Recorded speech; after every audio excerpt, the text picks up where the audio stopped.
A great night to be live. I am live now with Mark Poulton, a writer who's written a lot of stuff. This is his current project, Seadog and Codename Killswitch, Book 2. But we have a lot of cool things to talk about. And Mark, thank you so much for making some time to come on and talk about your project. I appreciate it, man. No problem. Thanks for having me. Excellent. Yeah, Mark, I was just telling Mark right before we launched, I don't know why. It's just like he's just so courteous and professional and polite. He's always just been great to me. So like I'm glad that we can actually I can say that publicly and be like, I appreciate that. Be nice to me, everybody. Be like Mark Poulton. Like Mark's, I don't know, Mark. I guess you know about stuff I published in the past or whatever. So yeah. Some of that reverence of like, oh yeah, I remember you guys did Chromium and whatever the heck, called other stuff. Shadowhawk, great to see you, Shadowhawk. Shadowhawk is a great CG supporter, much appreciated. Unhinged Entertainment. A little bit unhinged tonight. Everybody could be a little unhinged. Billy Baxco, if I pronounce that right. Billy is a ghost. No, Billy is a person and a damn good artist. He sent me his portfolio. Sure, it's a he. I don't mean to assume anything there, Billy. I don't know. These days, you don't know. And much respect to everybody. Yeah. Not that there's anything wrong with it. So Billy, sent me a portfolio. I asked him to send it to me, and he's a great artist, so people should bother him about that. Leg Kick, great to see you. Leg Kick does a great job of sending me ideas for videos too, which lately I've just been doing live streams, but very, very cool. Much, much appreciated. Not my monkeys, not my circus, not my choice. How are you? How are you? Hi, chaps. The chaps are doing good tonight. Violet, great to see you. And thank you so much, Violet, for everything that you do to promote me, promote CG, promote these streams. It's fantastic. Guys, if you haven't already, please do subscribe to the channel. Click the bell for notifications because that's how the whole thing grows, and that's how we can all do more together. Mark Yoon, good to see you. Time for Primetime Poulton to rock once again. Yes, your launch is great for this book, so I'm glad to be a small part of it. I could be more popular. You know, we could all be more popular. Why not? Why not? Shadowhawk, not my monkey. So you know who this monkey man is. I have never met you, not my monkeys, but it's good to know you. It's good to kind of get mixed in and meet a few more characters. All right. So congratulations on this launch. You just launched this book 2 days ago, right? Yeah. Friday. Yep. Really happy with the launch. Really strong. I think we've more than doubled our launch of the first book. So that's really promising. I'm excited for this book. The art is really good. The art is really good. It's very interesting. It's, right back to Image, and you work with Rob Liefeld writing at Image. Yeah, I got my start. Well, I broke in on my own book, but Rob took notice of that, and he brought me in and did some work at Image. My very first writing job with Rob was actually on Image United. If you remember that book when they had all the founders come back and collaborate. The book, the series didn't get completed, but issue 2 came out, and I scripted the backup story to that, which was Rob's story, Bloodstrike. And that was my first time working with Rob. But then I got to launch Brigade with him back in 2010. And then he gave me the reins to Evangeline, and I wrote Evangeline for a couple years over at Image. So, yeah, Rob was awesome to me. And, yeah, he was actually my hero when I was a teen, and decided I wanted to make comics. I wanted to be Rob Liefeld. So, he was cool as hell. He was in those Teens commercials and everything.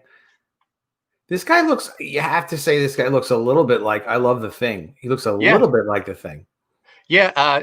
So I did this book with Clint Helinski. Seadog is my creation with my son Chase, and Codename Killswitch is Clint's creation. And Clint likes to joke that Seadog's the only original character in the book because Clint draws a lot of inspiration from 90s and 80s as well. So there's a character who may look like the Thing, may look like He-Man, Spartan from Wildcats. Yeah. Okay.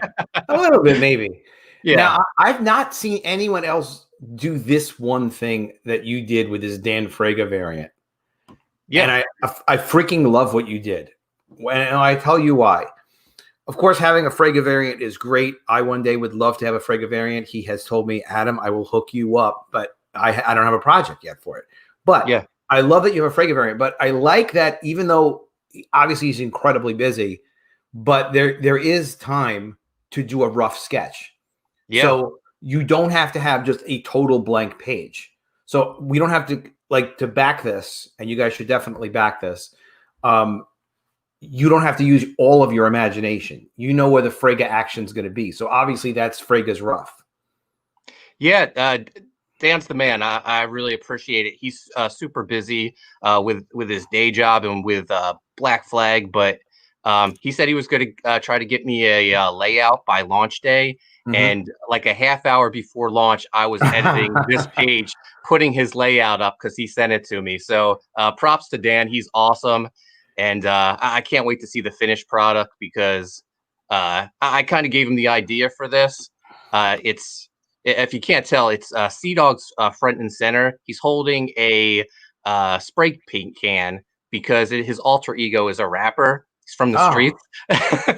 And so he's spray painting a mural of Killswitch on a wall behind him. D-O-G, not D-A-W-G, right? So his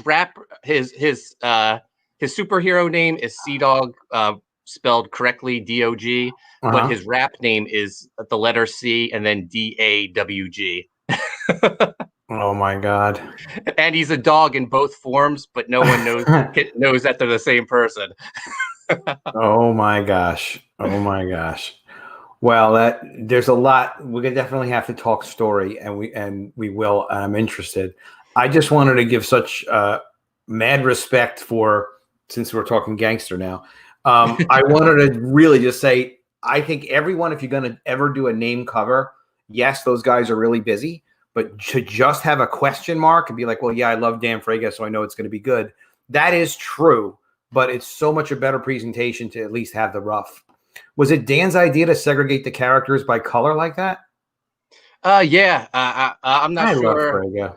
Yeah. That's so cool. So yeah, there's so much to it. So yeah, no, for me, I really like it because it's been I feel like it's been a problem for campaigns. Like when they list, I'm obsessed with having stuff done before I offer it. I go to an extreme. But for one, it's like if you're going to get a Dan Frege cover, it's so cool to be able to show the finished piece. If not, I wouldn't even thought of showing a rough. So that's great. And then you have Dan Frege, you have the Frege Boom logo at the top. It's like it's all Frege coming at you. So cool, Mark. So you referenced some other characters, but like the story of Seadog and Codename, Seadog, Codename Killswitch. Seadog's yours, Codename Killswitch is Heliski's. So you guys are this is a joint project, kind of. Yep. Kind of like Marvel Team Up. Okay. Originally, I've known Clint for maybe 15 years. Clint, when I was VP at Arcana, Clint worked on some books for us. We had the license to The Greatest American Hero, and Clint was the artist on that series. Wow, that's so cool. Yeah. So Clint saw what I was doing with Graveyard Shift and hit me up and was like, hey, man, I'm really impressed. Would you ever be interested in working together? Everything I see about Comicsgate, I want to be part of it. And I was a fan of his artwork. So I was like, sure. At the time, my son and my son's 10 right now, but we've been working together on comics probably since he was like 4 years old. Wow. He would do like little drawings, and I would put them in. I've done a ton of kids books. I would put them in the back of my kids books. But he saw how great Graveyard Shift was doing, and he was like, I'm tired of doing kids books, Dad. I want to do like a mainstream comic like like you. So we came up with this crazy character, Seadog, who's a dog that can turn into a fish or any sea creature. Yeah, that's what I was saying. Seadog is one of the most original parody-esque characters I've probably ever heard of. Can he change into sea animals or control them? Yeah. He turned into a fish, can turn into any sea creature he puts his mind to. And Chase and I, we went to roll on Seadog, and Clint was like, when he asked me if I wanted to work on something with him, I was like, well, I have this crazy idea I came up with my son. And I pitched Seadog to him, and he was like, I have these characters called Killswitch. Can we, kind of put them together? And I was like, sure, the more the merrier. And I feel like, I don't know, I just feel like it was a good mesh. It's like chocolate and peanut butter, Yeah, they seem like they fit together. All right, so now Seadog, does he lead the team? So are they in a team? Like, I guess it is a team dynamic, right? So what brings them together is Seadog's a real dog. He has a master, like any dog would. His master, when he tries to stop this supervillain Shikari from stealing or from like kidnapping a young Meta, when he jumps in and tries to break it up, the villain Shikari kidnaps his master Peter and takes him off. So the government task force Killswitch are there because they're trying to stop him from abducting this Meta too. So they decide to team up and rescue his master Peter. So it's Okay. Seadog really he keeps telling him he's a lone wolf, even though he's a dog. There's a lot of those jokes, huh? Yeah. So, but Get ready for it. he reluctantly joins up with them, and they're on an ass kicking adventure. Does it go easily for them, or do they have kind of a rough time? Yeah, definitely rough. They bust some heads. Time, guys. Did you get that in the? If you're watching this, a rough time. A rough time. Clint is a gent. Yeah, he always seems very nice. Also, I want to talk to Clint. Get him on one of these days if he can. Seadog fetched an excellent launch. Well said. I'm going smooth. I'm happy it's going smooth as opposed to rough. Yeah, that's what I was thinking too. It seemed like the adventure is a rough adventure. These characters don't necessarily have it that easy. Wow, this. What about this dog crossing over with the Star Cats? Yeah, I reached out to Shane and I asked if we could just do a pinup. And Shane was like, "Well, when do you think your book's going to be done?" And I told him, "Well, I expect us to have it done by the time this campaign's over, which would be March." And he was like, "Oh, I don't want a pinup to come out before the official release comes out." So I can understand that. Maybe volume 3. Yeah, volume 3. You get a cat in there. Absolutely. Yeah. All right. So these got. How did the dog get his powers, though? So his master Peter was fishing, and he thought he caught something. He reels it up, and it's this. If you can see the anchor medallion around his neck. Oh yeah, right there. Yeah, that's what Peter caught, and he thought it would look like a good collar around his dog's neck. So once he places around his dog's neck, he becomes Seadog, and that's in book 1. That's all the backstory we give to it. In book 2, we delve deeper into the origin of the powers. We actually introduce a whole new team called the Animalers, and they're all animal-based superheroes, almost like a Green Lantern Corps of animals, and they all represent like different elements.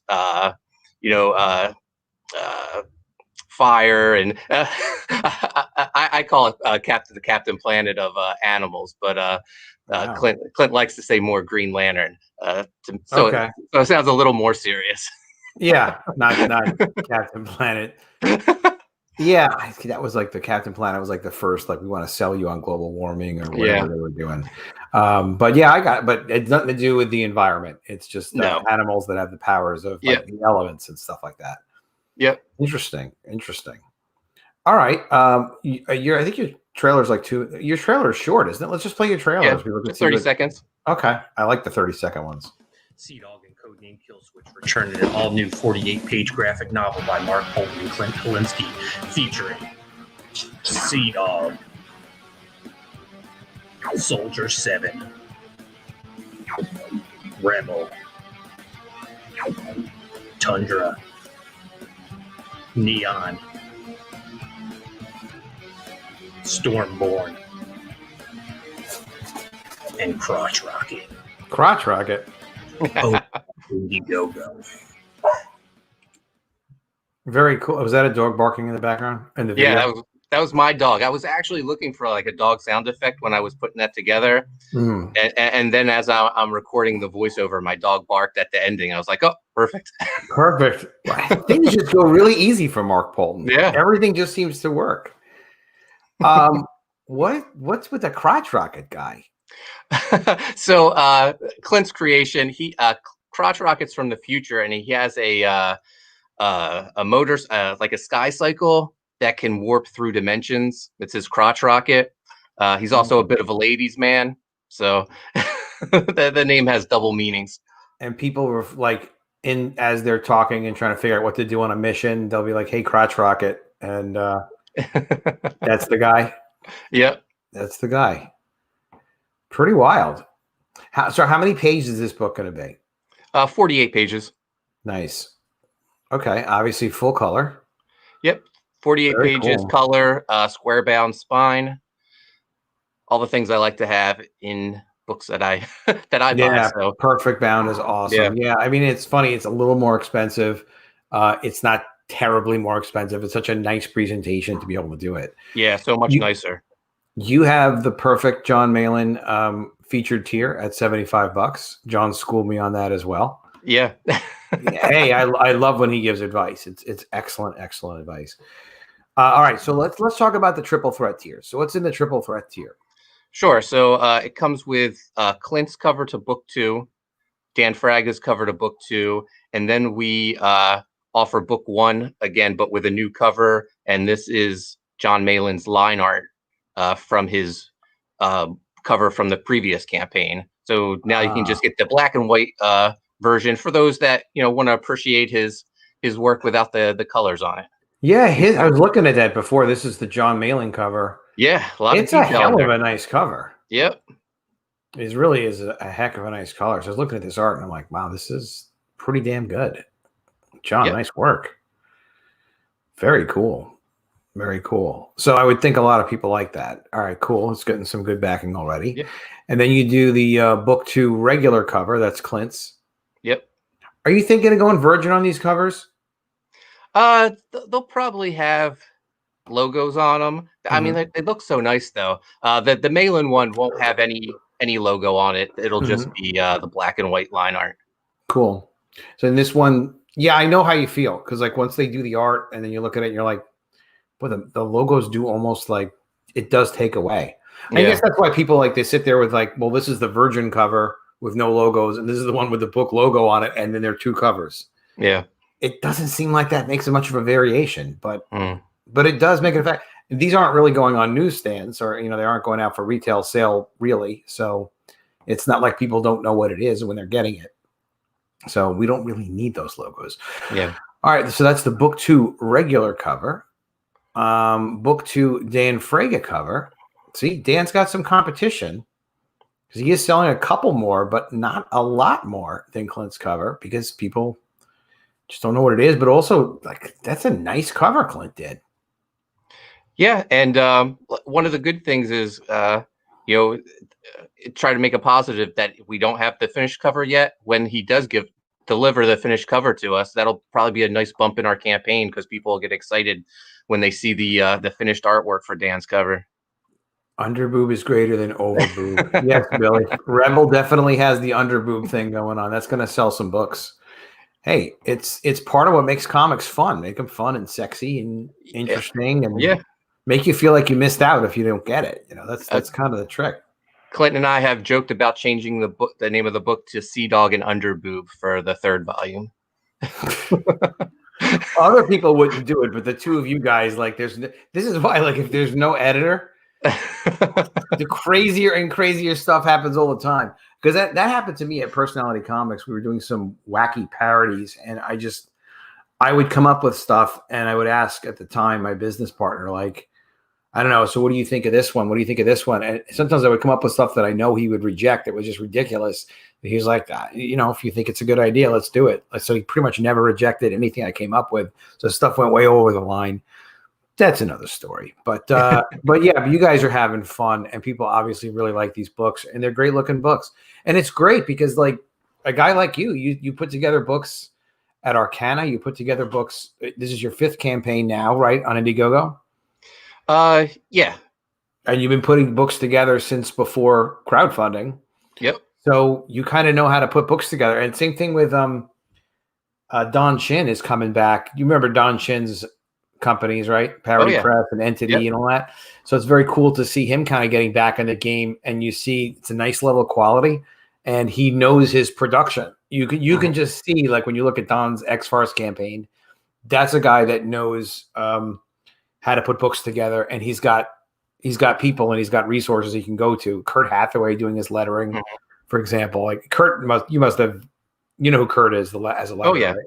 Yep. It's just like I've never worked with him, but I know the name because it's been on so many freaking books. Yeah. We have Eric Weathers though, much better than Kurt. He's the official Comicsgate letterer. Yeah. All right, and you have some people that just want the John Malin art for book 1. Probably people that actually backed both. Now, do you do this with add-ons as well? Can people kind of add additional products? Oh yeah. There's a ton of add-ons. I at Clint's suggestion, I even threw up a script review. If any aspiring writers out there want me to review your script, I will read it, make notes, and then we'll do an hour-long Zoom session, and I'll go over everything with you. That might be fun to even have as a published tier, because that's kind of cool and interesting. Yeah. A lot of people are looking for feedback, and that's I don't know what you're charging, but whatever it is, I'm sure it's reasonable for that kind of feedback. People do need it. Yeah. So it works as an add-on, but I think it would work as a regular tier, unless you don't want to, confuse it with the rest of the stuff, of course. All right. Very cool. And what else we got here? Book 2, both covers. So that's Clinton, Dan's, and Fraga's. Yep. Nice. So 2 covers. 2 covers is plenty. 2 covers is good. Fan pack. All right. What's in the fan pack? So it's both covers to book 2.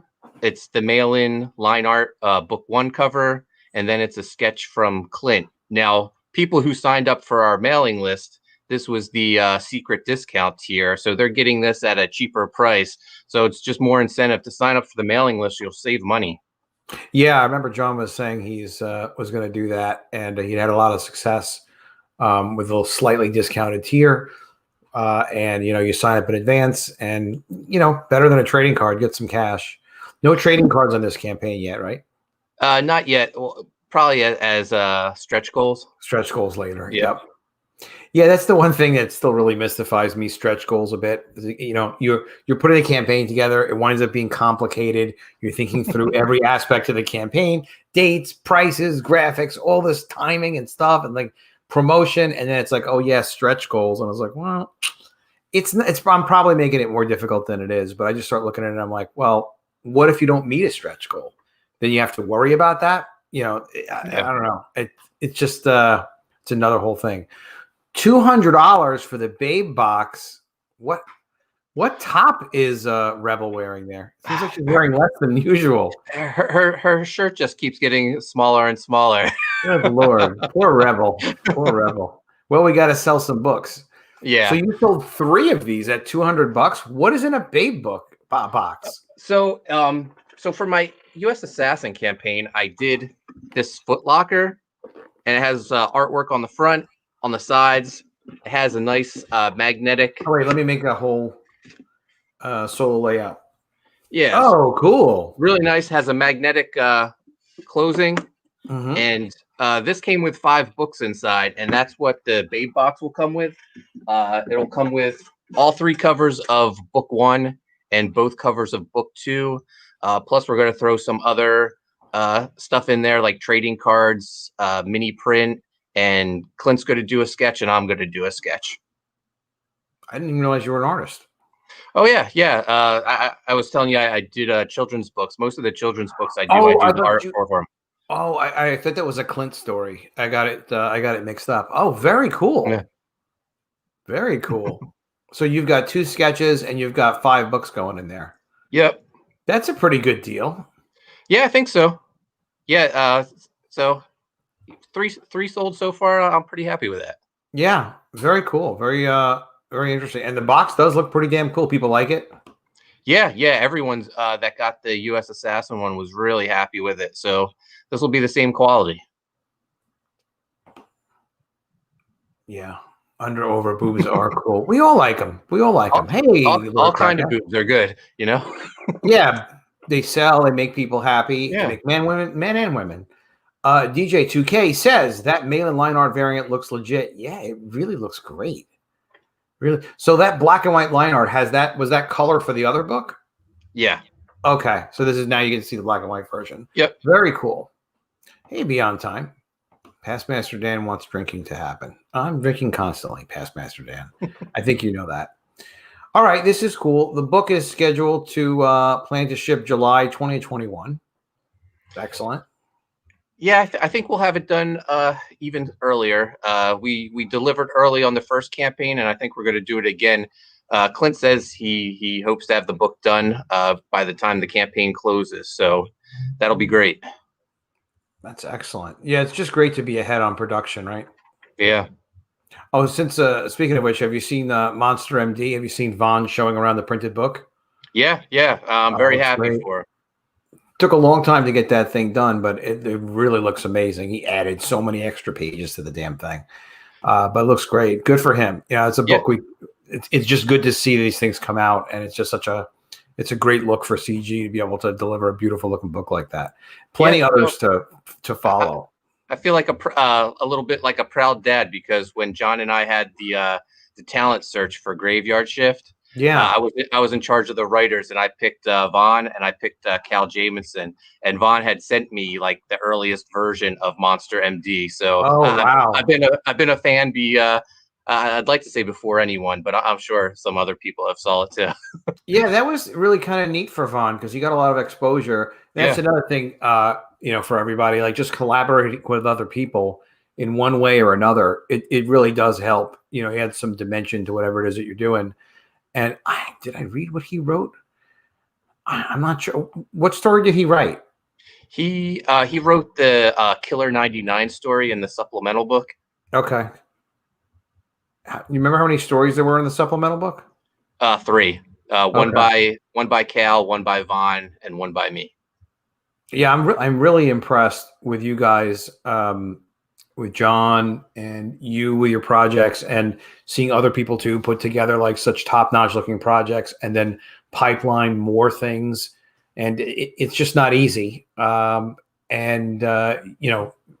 everybody in CG, like I just see so much growth and evolution of their production and their promotion and what they're doing, and just being on top of so many things. I think we have a tremendous advantage that everybody kind of collaborates and we're all kind of boosting for each other. So, I mean, we're just constantly learning things from each other and picking up tips. And, remember when you were at Arcana, you're kind of there yourself. I mean, so it's like, well, marketing, publicity, promotion, questions on production. Are you working with the best printer? Issues you might have, promotion. I mean, just one thing after another. Or when you have a problem, like there's no one to even complain to. It's just you're so isolated when you're publishing usually, and Comicsgate is so different than that. If we were isolated, it would affect our business and our books and everything we were trying to do so negatively. So it's just great that we can stay and collaborate. Don't you think, Mark? I mean, the difference. Like when you were at Arcana and you worked with Image. I've been in the industry for 15 years, and like the CG network is like the best thing I've ever experienced. It's like everyone's pulling for each other. Everyone's sharing secrets like just on printing and marketing, things with mailing lists, or like setting up stretch goals, or setting up like the incentive to sign up for the mailing list. When I was working for Arcana, or was whatever, I couldn't go to like Image Comics and ask for tips. They would ignore me. So like with CG, I've had a bunch of newer creators reach out to me and ask me questions on like which printers do I recommend, or what is my opinion as far as like the stretch goals that they're thinking of, or the different price tiers. And I'm more than happy to give them some advice or it's a great feeling, isn't it? Yeah. And it's you awesome. really get paid back, because you can, if you've been doing this, and you've been doing this since kind of forever, but you've seen, like you were talking about Vaughn, people that you've helped, that have really made good. And you get it paid back a million times over. It's just so fantastic. I mean, I really love doing it. I love like talking to other creators, giving them my 2 cents. It ups all of our games, and then everybody succeeds more. And then sometimes people become a bigger quantity. Like who knew Mandy was going to decide to work so hard, develop her own platform, and be a resource to like almost everybody launching books. I mean, and she's a channel that I know that when I do a new book, if I go on Mandy's channel, I'm going to sell books. Doesn't matter what it is. And that's a great advantage, you know. Yeah. And I've found. What have you found? Well, I mean, I had like I felt like I had a ton of knowledge on publishing, but I had zero knowledge on the whole YouTube game aspect of this. And everyone's been great, like telling me to like stream more, recommending channels for me to stream. Now I stream on my own channel. It's been awesome. Yeah. What's your channel, Mark? It's Primetime Poulton. Sorry. Can somebody if they just put Primetime Poulton, it'll come up on YouTube? Yep. Could somebody pop that into the chat, please, so that people could subscribe to Mark's channel? Because it's always a help to subscribe to people's channel. Yeah, that'd be awesome. Thank you. Yeah, if you guys could just Primetime Poulton. Also, you are, of course, on Twitter. You're Connie Waves on Twitter, right? Yeah, that was the name of my first comic book, and that's I guess that's when I started Twitter. So I was like, oh, I'll never stop writing Coney Waves, which I did. Yeah, it's funny because you pick a name for social media that's not your name. Like mine's Comics We Love, and I did that because I had a website, welovecomics.com, and I was going to do more with it, and then I kind of never got to that, and then I actually have another Twitter account that has like 20,000 followers on it when I published this cat book, 500 Things My Cat Told Me. So I spent like a year or so. This is going back like about 10 years or more or something. And I found all these cat ladies on Twitter.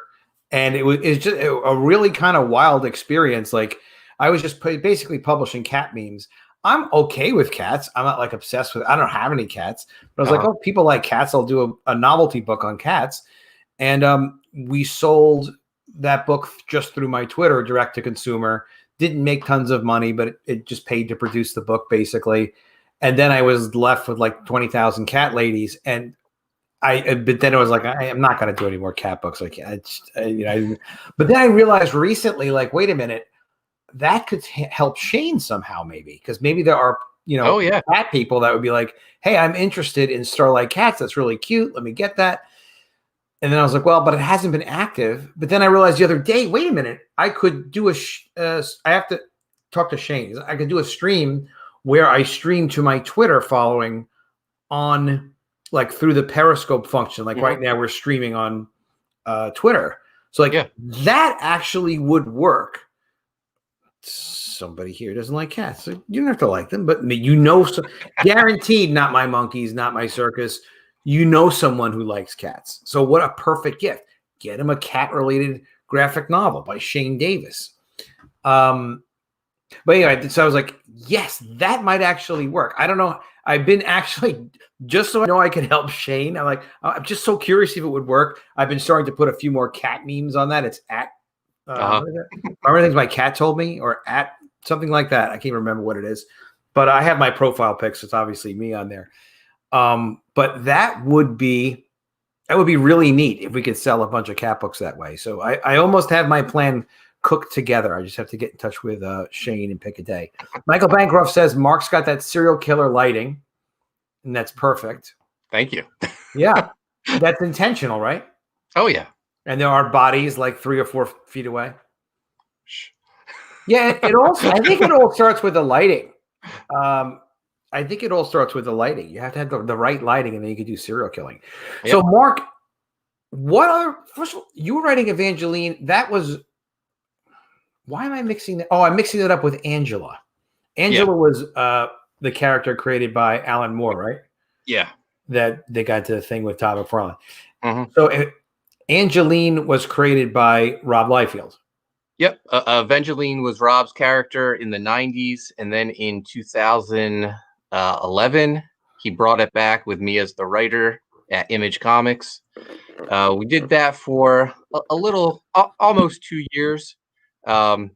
We actually, at one point, we started publishing it as a webcomic, and the thing blew up. It was one of the most popular web comics around, which was crazy. And then it started this trend of like all these other Image books going over as switching over to web comics as well. Evangeline was a web comic? Yeah, during our run, we got canceled but we still had a couple issues in the completed. Yeah. So Rob let us go over to, I forget what the name of the web. It's actually still up online. I forget what it's called though. But they started with the first issue, and every day they would do updates, and like all 13 of our issues got printed as a web series, and it became this like hugely popular web comic. Like the number of people reading it, I was like banging my head. Why, if only they would buy the comic, we would have still been publishing it. Well, that's the funny thing. Like, and of course, there have been people that have successfully taken that web comic following and been like, hey, we have a book that's collecting this. And it kind of does. There are people that make that work. Yeah, no, I kept pushing for a collected edition, but no one listened to me. They didn't listen to you. No, we just wanted to see it for free. So what was it, like 10,000 people reading it? We were getting like millions of views. Like, yeah, millions, it was crazy. Yeah. Evangeline webcomic. All right, we'll have to look it up. Yeah. I'll post a link later tonight. I'll find it somewhere. Okay. Yeah, just to make like at me in it to make sure I don't miss it. Yeah, it's so interesting, Mark. I had on I'm not going to remember names, but the guy who's doing the Embrace who did Elysian Fields, Michael. And he was talking about international shipping. He's like, well, I've been talking to this fulfillment company and they do something with international shipping and it sounded fantastic. I'm like, oh, okay, CC me on it. So he copied me with his contact on that, and we'll see if it is what he thinks it is. And he's a smart guy, so there's no reason it shouldn't be, but still I'll have to talk to the company, but it could potentially be a big savings for us for international shipping, like for everybody. It could be a resource. So that's kind of great. No. So it's sort of like, oh, Michael Oden. Yeah. Great guy. But yeah, like this, there is something with the web. There is, I mean, look, we're on YouTube now. So if you had the web comic and you were going along with YouTube and you're like, hey, if you like me, you like my comic, you might want to see me talking about my comic. And then you could drive them to your YouTube channel.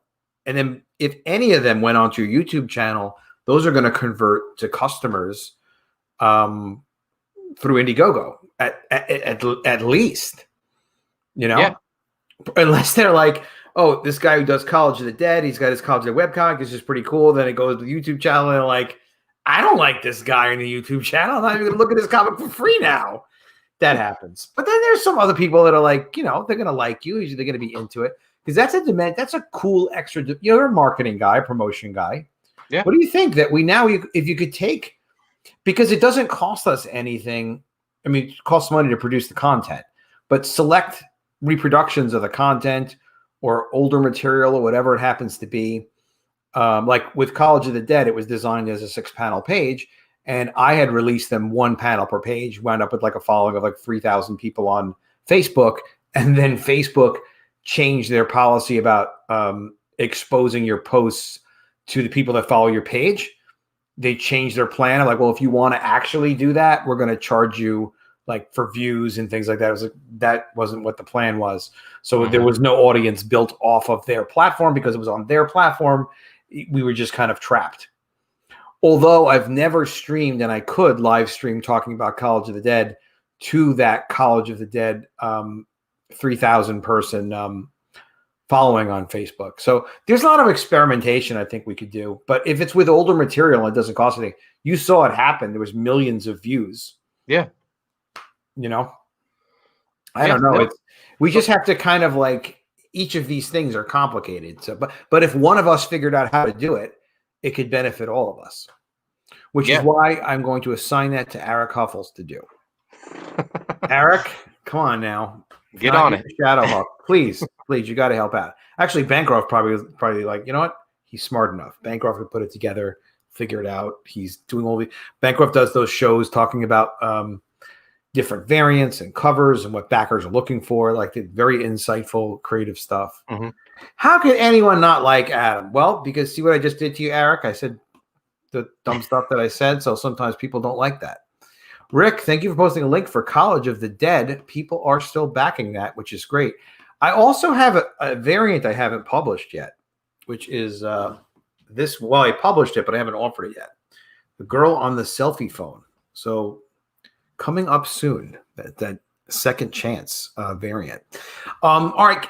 One of the things that really interests me is upcoming projects too. So this is not the only thing that you're working on for 2021, right? No, I have a ton of projects in the work. Good. Tell us all the secret stuff that John will get furious if you tell us. No, don't tell us about that. Tell us anything that John would let this, just the John stuff, and then we'll just talk your stuff. The stuff you could talk about you're doing with John that's not secret ninja stuff. All right. So right now I'm writing Graveyard Shift 4, which is introducing a whole bunch of new characters to our Graveyard Shift universe. Wow. That's really as like we haven't even started talking about like supplemental book yet, so I don't have a whole bunch of Graveyard Shift news to share, and John would probably kill me if I gave any of the details away for book 4. So that's pretty much all the John news. Non-John news is I have my book. Once this campaign ends in March, I'm going to launch Viking Wolf, which I'm doing with Renzo Rodriguez, who's the artist of Impossible Stars, and another artist. He's great. Yeah, he's awesome. I love Renzo. And Matt Dalton, who I don't know if you're familiar with Matt, but he is amazing. I know the name. Yeah, he's a beast of an artist. He's a beast of a man. If you ever saw him post gym selfies of himself, he's as jacked as the characters he draws. He's he's an awesome dude, an awesome artist. So the three of us are doing Viking Wolf. That's going to launch in March, and basically, much like Graveyard Shift was, what if the universal monsters were superheroes? This is like, what if Thor was a werewolf? He's not really Thor, but it's same essence, same idea. Big badass werewolf with a hammer, has a thirst for blood, and the artwork is outstanding on that. Isn't it amazing that we just kind of get to do whatever we want, and there's no one to sit us down and be like, "You can't do that." Because the thing is, the people that would say like you can't do that are the same people that would have told Eastman and Laird you can't do Ninja Turtles. Yeah, no. It's like, no, I can do it. If I'm passionate about it, people are going to be interested to see, why am I so excited about this? And then even if they don't get it, if they think it's like, well, that's just the craziest thing in the world, but you're happy about it, so I will support that. And that's what we do. Yeah, no, this is, I've been in the industry 15 years. I've gotten to work with my hero. I've gotten to work at DC, but this is like the happiest I've ever been. I get to do my own stuff, no rules, whatever I want to do. So yeah, if I want to make a giant badass werewolf, a Viking, I'm going to do it. And then after that, Mike, we just fulfilled US Assassin 2, but Mike's already 25 pages into the next book. So we're going to launch US Assassin 3 sometime in the spring. And that's a crossover with Graveyard Shift. I got my two big creations battling it out. It's going to be a all out action packed war. I'm super excited about that. And for US Assassin, my big inspiration is G.I. Joe. That's the comic that got me into reading comics. So very inspired by the G.I. Joe series. And they had Sergeant Slaughter. So I wanted to find my Sergeant Slaughter, my real life person to bring into the US Assassin team. And I found it. I'm a huge pro wrestling fan. And there's a wrestler who wrestles for Ring of Honor called the Mercenary, Flip Gordon. And I reached out to him and I was like, hey, I have this comic book series. Would you be interested in me licensing your character to be a part of the team? And I showed him like the artwork for the book, and I told him about the storyline that he would be involved in. And he was like, yeah, I'm on board.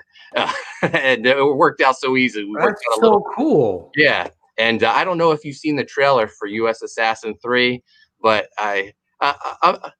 if Emmys were given out for comic book trailers, it would win. Yeah, you did that with Ted, right? Ted Zagaro.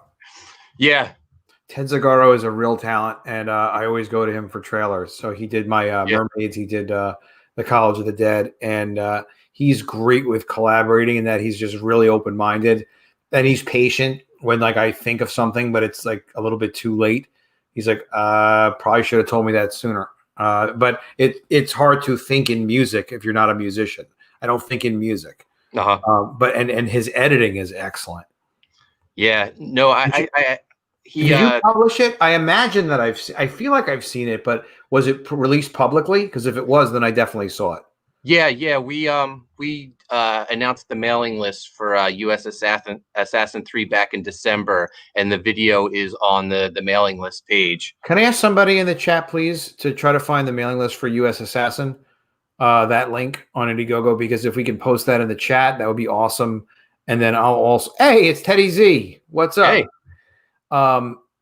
He appreciates. He's good people. Yeah, he's awesome, man. Yeah. And he doesn't want to do the same kind of trailer every time. And he wants to also have a style and an aesthetic so that you know it's a Ted Zagaro trailer, which is like, he just takes it. You need to take it with that level of seriousness if you want to do great work.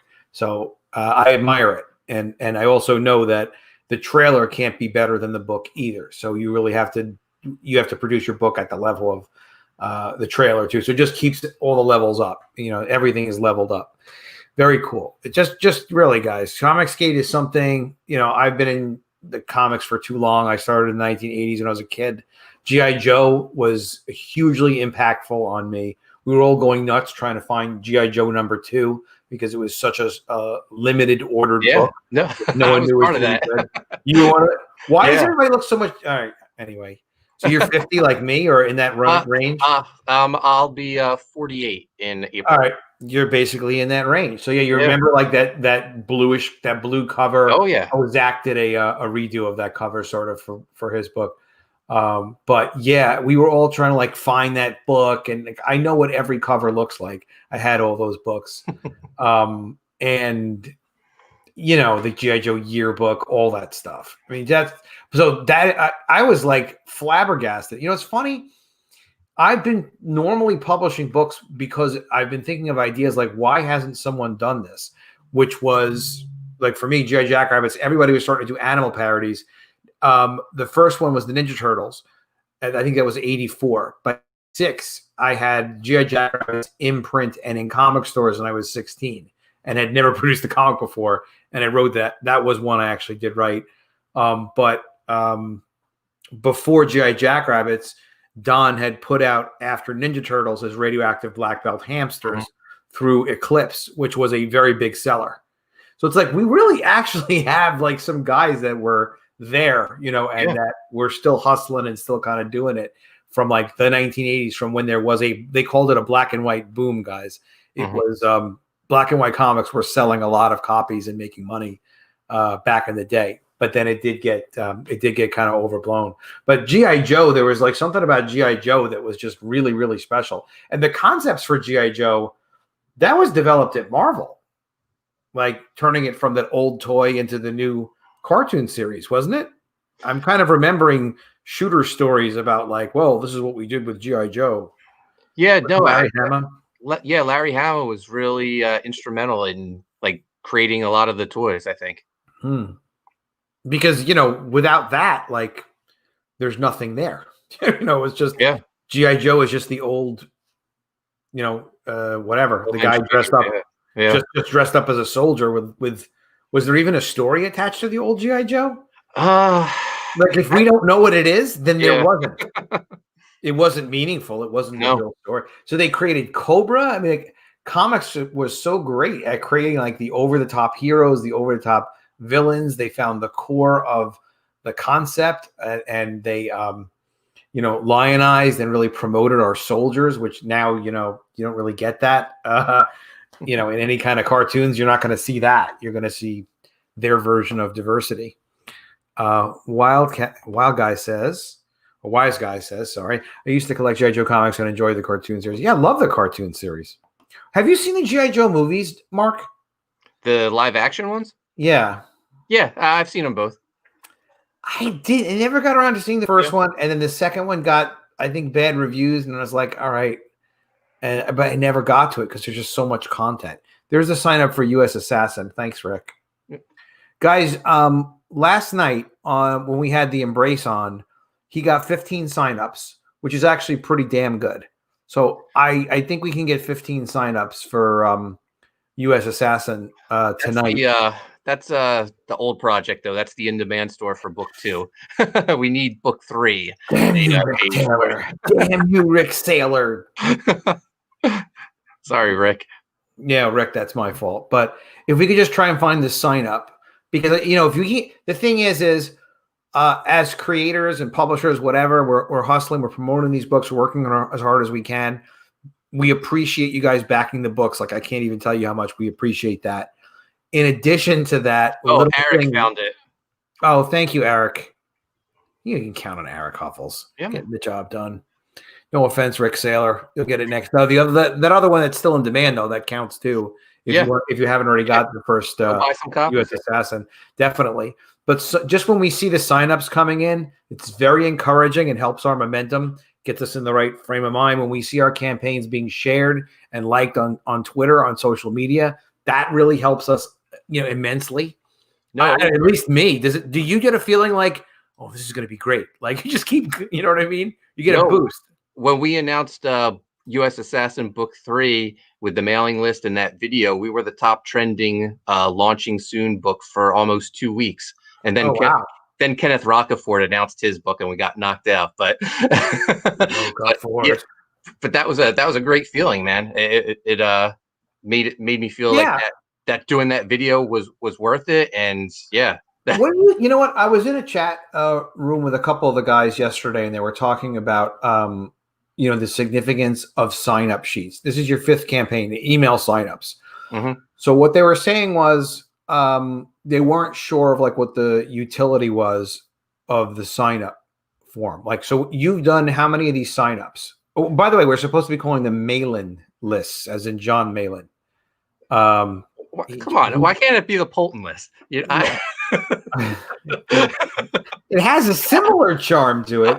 I know. I'm just always working with John. Guys, sign up on your Poulton promos. Yeah. All your Poulton promos. We'll have to work on that. Well, I mean, I have even the name Post in my name. Yeah, there you go. Just slid right in. He's like, no, I think we should call it. He didn't even know what a mailing list was. He wasn't using them at all.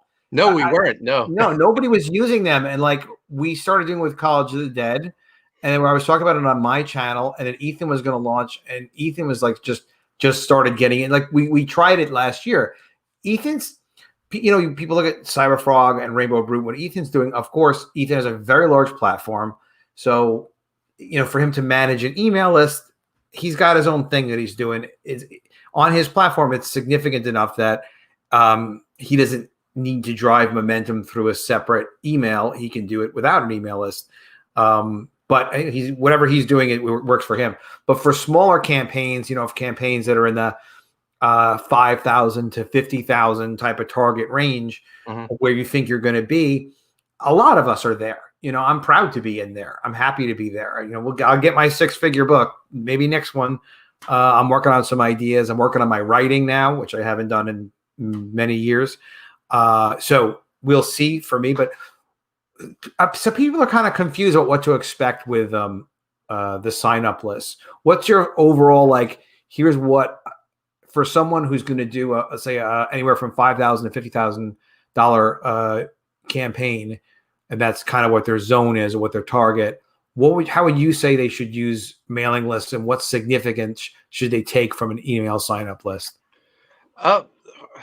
So for my early mailing lists, I offered like a trading card as an incentive to sign up, and I almost feel like that was a waste of time because, one, it's super hard to go through your mailing list and decide, like, you have to look through and say, oh, this one gets a trading card, this person doesn't. You really have to manually. Yeah, it's a lot of work. But I don't know if it was John who's the one who came up with this, or if someone gave him the idea. But the secret tier, sending that link out to your mailing list as an incentive, credit John, save money. Just give up and credit all. Like John, I think he invented crowdfunding too. Just give it all to Malin. He's going to take it anyway. Just give it all to Malin. He is the Michael Jordan of not only comics but basketball now. So he's the Michael Jordan of white guys. I mean, he gets everything. Where is Cecil is a good question. Cecil is back on Twitter. I don't think it's a secret. You just have to use your special powers and see where you see him. And thank God he is back on Twitter, because he's funny. He's really, really funny. And he's got something. He's always saying something that no one else is saying. So it's like, all right, just happy to know he's out there. I haven't talked to him for a while, but happy to see him out there every now and then. So sorry. So you were saying you don't believe that the trading, like sign up for a free trading card. It's complicated to track. One of the things is like, if you sign up and you have a secret discount tier, you have a $125 tier. I know what John would have said, because I heard him live on a stream say, hey, look, a tier like that, you charge $100 for, knock $25 off or something like that, or roughly speaking. Yeah. You sign up, you save some cash, and it also drives revenue on the first day. So someone that might have spent $50 or $25 might wind up spending $100, which may be less than the full price, but they still have a benefit, and you've encouraged some extra revenue out of it. Yeah, no, that's exactly what I did with Seadog. So the fan pack is $125, but if you signed up for the mailing list, it's $100 for you. I'm doing that next time. I think it's great. I think it's going to drive a lot of extra revenue, because what I also learned, like launching, and this is a little bit off topic, but I wasn't prepared to spend several hours on my launch day, even on my channel. I just launched on my channel. And it's not a huge platform. And I did send emails out, let people know. It was a really good first day. I think it was like a third of my revenue was like just that first 2 hours. We did really nicely for just my channel. And but I only streamed for like 2 hours or so. And like probably you could go 6 hours or so, like for a first day streaming on the largest possible platform makes sense. Because it's exciting when we launch. So that's another cool reason to have that secret tier. Is it is exciting. And if there are like 80 people that decide they want to back you at the $100 level to clock 8 large, as we like to say it, $8,000 on just those secret tiers potentially, like that's pretty great. So but back specifically to the list itself, what I like to tell people is, look, there's no guarantee. If you do 100 names on a sign up, you might do $10,000 on that campaign, or you might do more. College Day, graduation day, we only had 128 signups, but it ultimately closed at 25,000, and then did more in demand eventually. And I had, as far as me and promoting the book, I had been on Ethan's stream a couple times promoting the book. It was probably about 20% of the overall revenue. So getting on other people's channels, being on my channel, promoting, and then Ted's amazing trailer didn't hurt, because basically if you can hook someone with a trailer, then you have a nice $50, $75 featured tier. You're going to make some money, as long as it's a good commercial concept. But on Mermaids, we had more than that. We had like, I think it was just about 400 names, but there was a lot of time in between of when I first started doing signups. It took like 6 months to release the book. Didn't have continuity. So you can't expect that, 100 names equals 10,000, 300 names equals 30,000 or anything like that. But what I do think, and tell me if you think this, Mark, because you've been in the business a long time, if you do not have 100 names on a sign-up list, you are not getting your thing around enough. You're not around there enough. You're not out there enough. Social media is not big enough. YouTube platform's not big enough. You're not getting enough channels. You do not launch with less than 100 names, no matter what, if you're doing signups at all. If you're not doing signups, like Ethan doesn't need to do signups. Do I need to do signups? Maybe, maybe not. I think I should, because I wouldn't be 100% sure that I could do the same kind of launch without being able to draw people's attention with a sign-up list. But really, new people should do a sign-up list just to check yourself to see. I know that the Seadog would have liked that. Just to check yourself, to make sure that people know you exist. And like there aren't just like, it's how do you know? How do you even evaluate it? So at least it's a call to action to sign up. And then I like the mail-in idea of you get a discounted tier. You're doing successfully with C Diggity Dog. And like, that's great, guys. You're actually going to drive revenue and be able to save people money. And there's nothing wrong with throwing in extra trading cards and cool thank yous to people who buy that secret tier as well. Anyway, if you want to, if you got it in budget, and the trading cards aren't that expensive. It's like 1,000 or 500 of them is like $20 or something, $40 tops. Very affordable and kind of unique to give them an extra special signed thank you if you can. But do you agree with me there? Like, if you don't have at least 100 names, people don't know who you are, so you have to start freaking out at that point. Oh no, absolutely. I have a bunch of people, like friends of mine, that'll say, "Oh, I'm getting ready to launch my book. What advice would you give me?" And I say, push your launch back 6 months. Start promoting it 6 months in advance. Start your mailing list. Get a YouTube channel. Start streaming. Get on other people's channels, because you're my friend and I barely know anything about this book. The people you expect to buy it don't know about this. You need to build an audience before you launch. Yeah, 100%. And I also have a link in my description here to my Secrets of the Comicsgate Network series, which basically is just my experience with crowdfunding. I was told by Michael, I think it was last night, he was saying he really liked my how to build your email list on social media, on Twitter, not email list, how to build your Twitter followers so that you can get a presence. And I think it's as simple as, there's a couple steps, but basically you follow people who are hashtag Comicsgate and comics, but hashtag Comicsgate's a damn good start. You follow people who follow people like Tampa, Comics for Everyone, that promo guy who's a great guy. You can follow other, isn't he amazing? And he does take thank yous as pay. He appreciates that. You follow Vile Ned, but people, Ethan too, like John Malin, you, me, people that are like interested in comics and Comicsgate, a lot of them will follow you back. And then another thing is find people who have current projects or a current email list, retweet those people. Do it with stuff that you like, do it sincerely. Leave a comment, drop a comment on people's YouTube chats and stuff like that, YouTube streams. It helps. But strictly for Twitter, because it's good to get seen and get known. If you notice, like you could look at some of my streams of these interviews, 100 views, maybe 200 views, not a lot, but they're all CG people. They're all Comicsgate people. They're all comics, they're hardcore and wired in. Yeah. If you put comments down there, people will notice you. They'll see your name. Bancroft was talking about how he got very well known, and it was started with just comments in YouTube shows. He'll just be on a YouTube show. Hey, everybody. Hey, that book looks great. Sincere comments. Doesn't have to just be, phony baloney stuff.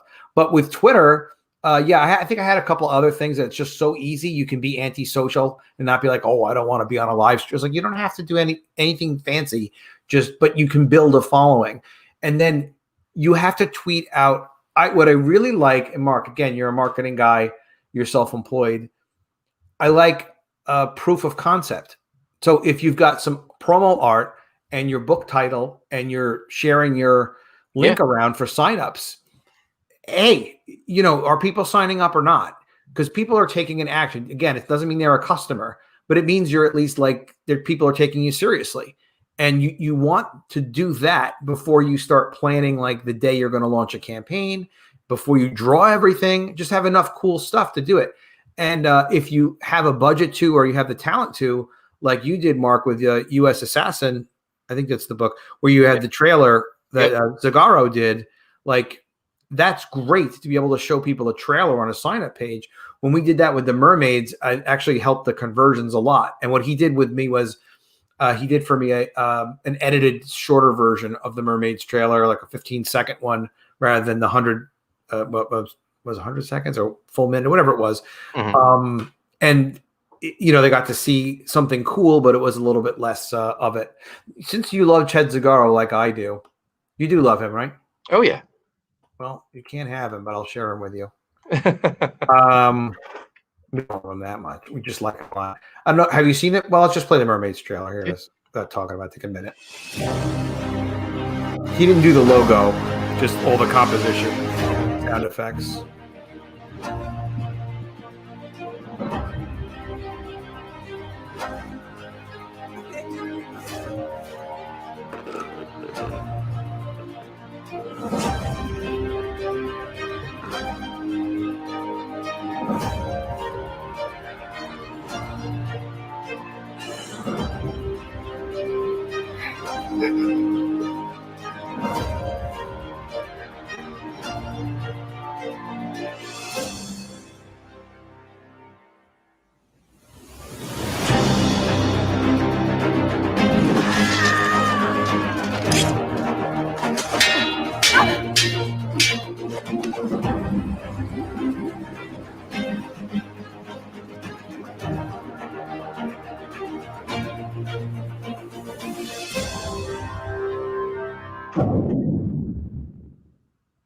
Is he good or what? Yeah, no, that's fantastic. Very cinematic. Yeah, everything we do has to be cinematic. It's got to be big because that's the Ted way. This campaign, the Mermaids, is complete, but it is in demand, so people are still continuing to back it. Hopefully, we'll make another $1 million on it. Might not make $1 million, and not every campaign does, but I'm really happy with it. We're able to produce the book at a high level. It's going to be an extra inch wider, so I can do my panels like even bigger. Ethan on the stream was like, Adam, just make the panels, and he was like drawing it. Make the panels like, see how big this is? Just make it like that. And then Billy was like, Billy Tucci was like, well, you know what you could do? And he's so cool. He's so high energy, so cool. But was like, you could take the panels, or you could make one of the panels really big, and then have two other smaller panels. So it's like 3 panels per page. And Franco was like, I don't know if Franco was on the same stream. He might have been. Or he told me, he didn't do it. I don't think he did it live on a stream, but I brought up that he was talking about doing a different design background. And I was like, I love these guys and they're all helping. But I'm like, I am choosing Ethan's advice because Ethan's advice means just to make the panel like 1 inch, make the book 1 inch wider because it was originally designed for a more restricted size for web. So if the print will actually, it'll cost a fraction more. It's not much money. So it's very cool. And I'm like, I'm taking Ethan's idea because Ethan, he's not the kind of guy that's like, I do this a lot. I offer a lot of unsolicited advice. I don't think Ethan does. I think he offers advice and then usually people don't listen to him. But when he takes the time to actually say something, he's usually like right about it because either he's thought about it or he just has the eye for it. So I'm like, I'll do that. And also rather than Billy's solution, which was just very generous of Billy to think about it and suggest it. But, I'm remaking the book and changing the page counts. And then sometimes you do a thing like you make art considerably larger and some work holds up very well that way, and some work doesn't. Yeah. So it's like, well, opened a can of worms. And, then you don't know what you're doing. On this one, I'm doing okay. So I talk about this book a lot, but the thing I like the most about the book is that it's complete and it's better than the idea I originally had. But you see, I do these making of books. Yeah. 100 pages with the full script and the rough layouts, and then additional character designs. We made so many character designs because I had no deadline. Sort of like you with your like every other book, it's like, well, and we're introducing these additional new characters, all of these new superheroes, but it feels great to do, doesn't it? Yeah, because each one, like, Crotch Rocket, I don't know if he's going to be his own book or he's going to be, but you never know what people love. So you always want to do more and do more and do more. And then one of the writers I was working with developing this, Stefan Petrucco, who's my writer on College of the Dead. I was like, well, I have all of this art. Maybe I'll do trading cards. I was like, he was available. So when there's great, I'm sure you've had this before. Like there's someone that is just great and the budget is right. Like the money is right. You just want to keep throwing money at them. Like, we'll just give you more work. Like you should not be not working. Why are you not working? Well, you haven't given me the next thing yet. Like, all right, here, fine. Here's like 35 characters. Give me a paragraph on each so I could use it for trading cards, even though there was no immediate plan to do trading cards. But so we have another 35 of these. So this is also going to be in the making of book. But yeah, I just freaking love making these projects. I really do. Congratulations on this really, really cool project. I love to see sequels. You're never going to stop making sequels, right? No. No, everything's going great. I'm building a bunch of franchises with Graveyard Shift, U.S. Assassin, Seadog. I hope Viking Wolf's my next one. I'm sure it will be. How many characters in Viking Wolf? So one main character, but then a supporting cast of about 4 or 5 characters. So very cool. To start, yeah. keep it lit. Yeah, I like with GI Jackrabbits. I was working on GI Jackrabbits. Adam Friended is really generous with advice. He's been a great friend, literally. And he and I were talking about GI Jackrabbits, and he's like, "You have too many characters, man. You have too many characters." He's like, just maybe call it GI Jackrabbit and have it just focus on one of the characters. And it's good advice because the thing is, do you ever find, like, you've got a couple of iconic characters, you refer to Seadog, it's basically Seadog and Friends almost, right? You have a lot, because it's not Rebels book. You don't mention so you're focused on Seadog. That's the iconic character you're pushing. And then Codename Killswitch, don't want to make Clint mad. Of course, Codename Killswitch is in there too. Do a parody of that one. But yeah, I think there's something to like having one. It's so much easier to convey, one character than it is a cast of characters. That's just something to think about, but particularly on YouTube streams. So I have some single character concepts like that I'm working on. We'll see. It's all one thing at a time, but also 5 things at a time. So you've got this book. You mentioned this John project. You're also and U.S. Assassin. We're doing signups for now. Yep. Yeah. Okay. That'll launch in probably late May, early June. Viking Wolf's going to launch in March. We'll probably do the next Graveyard Shift sometime in the summer. So, and I have like 2 other books that are pretty much done that I have to just figure out a time to launch them. Fantastic! Wow, you have like a whole pipeline coming. Yeah, no, it's been a great time. I'm having the Codename. It's official. We started something new. I was on Mike Miller's channel last night talking Trump stuff. I am a huge what's going on with Trump fan. So I don't do Trump videos though, because I don't want to start playing games with YouTube.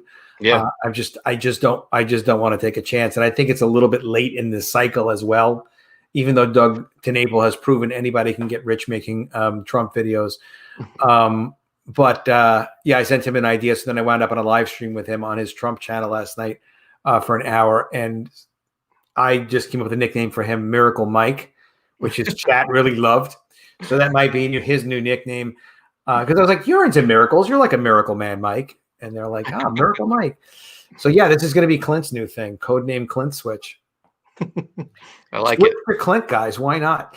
All right, guys, let's back the hell out of Seadog and Codename Killswitch Book 2. There's a lot more great stuff coming from Mark Poulton. You love his Graveyard Shift books, but you love his other stuff too. And there's a lot more stuff coming, so let's get behind it.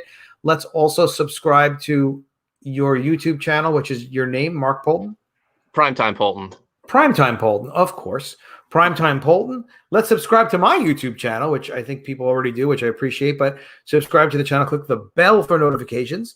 You can check out the epicmermaids.com website. That's the Mermaids. That book will be shipping latest in April, but we should be shipping a heck of a lot sooner than April. And I'll have more exciting projects too soon. And guys, thanks so much for taking time with us and supporting us. Mark, we covered everything, or is there anything else we want to throw in there? No. I usually start this is like my 20-minute wrap up. All right, well, good night, everybody. Now, anyway, and then we go on a whole new subject just to get rid of the people that aren't really dedicated. No, that's not true. I just start yammering on. Violent is correct. I did say on Mike's channel, and Mike was interested. I said to Mike, I thought you and Mike were starting a 1 million subscriber Trump channel, Adam.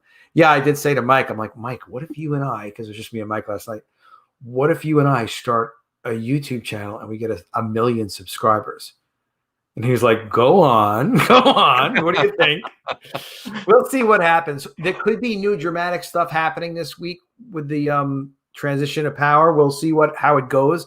Anything's possible. Everyone's saying good night, which means probably we should end.